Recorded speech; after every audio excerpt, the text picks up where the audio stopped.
All right, let's dive in. Today, we're stepping into what should be one of a home's most trusted spaces, the nursery. We're going to talk about the invisible signals that are all around us and the devices we absolutely rely on to keep our loved ones safe. Now, just so you know, this is part 5 of a 10-part tutorial called Invisible Interference, How Radio Frequency Interference Affects Your Everyday Life. It's all part of a public awareness campaign by RFI detectives, and it's based on research from Virtualization Options LLC, a technology research group based out of Colorado. So, what are we getting into today? First up, we'll talk about the noise in the nursery. Then we'll explore what happens when trusted devices fail. After that, we'll break down a concept called cross-signal bleed. And finally, we'll dig into the real cost of interference. So let's start in that nursery. You know that gentle hum or the occasional bit of static you hear from a baby monitor? It's kind of a comforting sound, isn't it?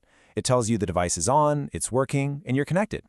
But what if that noise is hiding something else entirely? I mean, just think about it.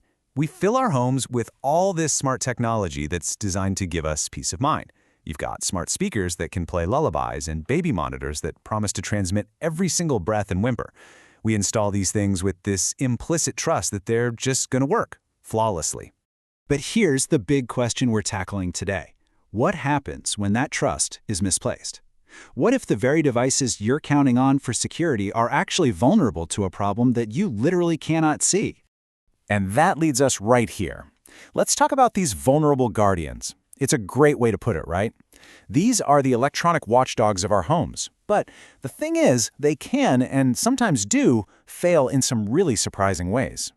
And we're not talking about obscure, high-end tech. These are devices many of us use every single day.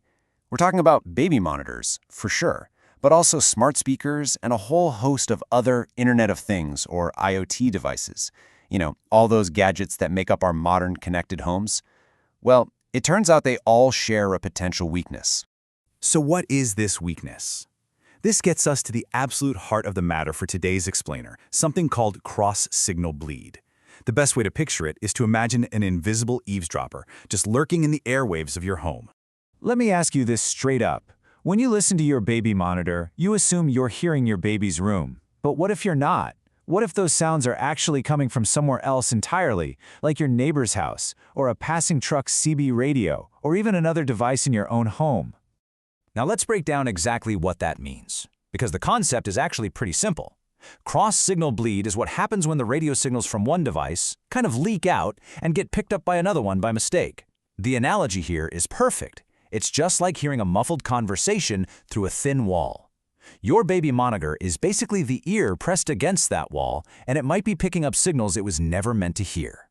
Now you might be thinking, okay, so what? A little static on the line? That's just a minor annoyance. But the real cost of this kind of interference goes way beyond that. This is about more than just some annoying static.